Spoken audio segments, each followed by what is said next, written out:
Nearly 100 U.S. troops have been injured in the last 2 weeks of the Iran war. That's where we're starting the 7 from the Washington Post. I'm Hannah Jewell. It's Tuesday, July 21st. Let's get you caught up with today's 7 stories.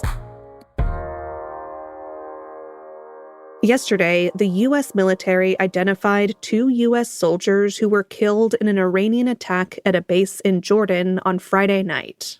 They were 19-year-old Isabella Gonzalez and 25-year-old Tyler James Fian. The Trump administration has for days declined to detail how many U.S. service members have been injured recently. But yesterday, a Pentagon spokesman said the answer was nearly 100 since July 7th, and that the vast majority were minor concussions. If that figure is accurate, it means the number of service members injured since the war began in February could exceed 500. And the death of another service member in Iraq on Saturday brought the total number of American troops killed to 18. Secretary of State Marco Rubio spoke to reporters late last night about the state of negotiations after a ceasefire fell apart. The United States always remains open to a diplomatic solution. We've tried multiple times with Iran, and we'll continue to try. If that door opens, we'll be happy to see it open. As the war continues, the Pentagon is running short on cash, with some funds set to run dry in weeks. Meanwhile, U.S. intelligence has concluded that the conflict has reached a stalemate. President Donald Trump said he will impose 50% tariffs on Canadian goods in 30 days. That's number 2. On Sunday, Trump threatened to impose tariffs in retaliation for wildfires in Ontario that sent thick smoke pouring into the U.S. last week. After watching Sunday's World Cup final with Canadian Prime Minister Mark Carney, Trump told reporters the subject had come up. Well, it went good, but I told him, you got to stop these fires from coming in and, poisoning our air. Our air has been poisoned. I have a good relationship with Mark Carney, but we got to stop the fires up there. If we can help them, we'll help them. But maybe they should pay us some damages or something, or we should do some tariffs. Yesterday, Trump announced a plan to impose massive tariffs on Canadian goods, but officials said it had nothing to do with wildfire smoke. Instead, the administration said the president was acting in response to Canada's retaliation for emergency tariffs Trump imposed in April last year. Whatever the motivation, the tariffs would probably lead to higher prices for Americans if they do take effect. But analysts said the fact that the tariffs are delayed by 30 days suggests that the announcement is a negotiating tactic. Number 3 is a Post exclusive. The Democrat set to replace Graham Plattner led the Maine Senate with a temper. Troy Jackson is on the verge of replacing Graham Plattner as the Democratic nominee for U.S. Senate in Maine. Plattner dropped out after he was accused of sexual assault, which he denied. Jackson is a former state Senate president and logger. Here he is in a campaign ad posted yesterday. They said that a bunch of loggers could not take on the big landowners exploiting them. But we did. And they said a guy from Allagash could not rise to the Maine Senate, and I did. And now they're going to say that a grassroots campaign powered by working people cannot defeat Susan Collins. But you know what? They're wrong. They're wrong again.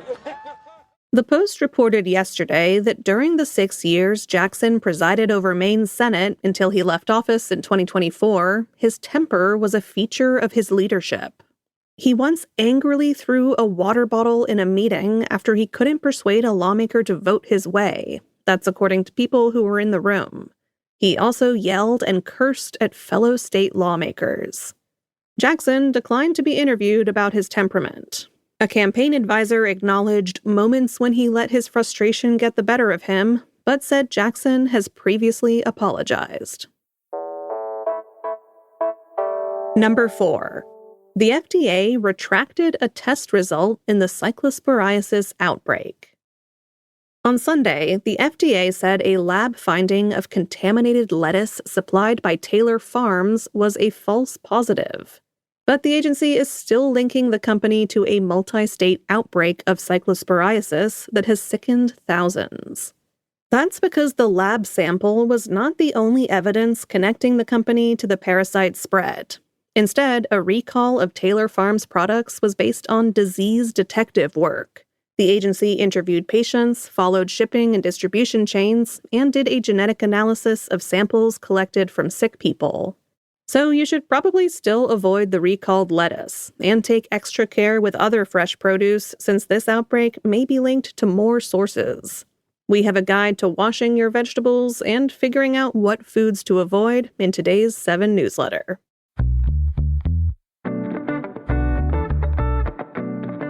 Home ownership may be more out of reach than we thought. That's our 5th story. The U.S. homeownership rate is 65%, and as high as 75% in some states. Sounds pretty good. But one Federal Reserve economist argues that we are not the nation of homeowners that those figures suggest. Eric Hembry says a better way to measure the state of American homeownership is by counting people, not houses. Right now, the homeownership rate is generally given as the percentage of homes that are occupied by their owners. But many people rent a room from a homeowner, and as young people struggle to buy their own houses, more adult children are living with their parents. When you count homeownership by people rather than houses, only 53% of adults own the home where they live. That's a figure which paints a less optimistic picture of American homeownership.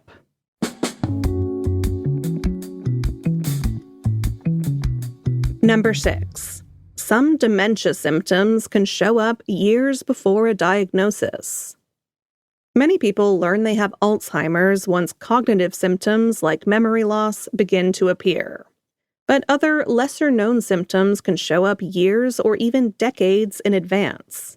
For example, depression and anxiety that start later in life. Problems with sleep can also indicate something is wrong. So does a loss of your sense of smell, slower walking, and weaker hand grip strength. If any of this has you concerned, bring it up with your doctor. But experts caution that having early symptoms linked to an increased risk of Alzheimer's does not mean you'll necessarily develop dementia. And about 45% of dementia cases are preventable with lifestyle changes. Read more about what you can do in our newsletter. And at number 7, there is a right way and a wrong way to recycle your messy peanut butter jar. It is an all too familiar feeling. Standing next to your recycling bin, holding a jar of peanut butter which is almost empty but not completely. Would I be a bad citizen, you may wonder, if I put this right in the recycling? Or perhaps you take the path of my former roommate and simply leave it in the sink for days at a time to soak. Well, the Post's climate coach columnist Michael Koren is here to reassure you. Apparently, a quick scrape is all you need to do. In fact, scrubbing your jar in hot water might actually negate the energy savings of recycling it at all. Just make sure it's not significantly weighed down by peanut butter, and you're good to go. It turns out that Americans could be doing a lot better at recycling with improvements to design and technology at recycling plants. But until that happens, get scraping.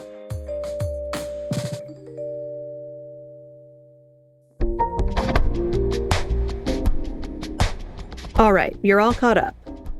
If you've been thinking about getting a subscription to the Washington Post, take the plunge today.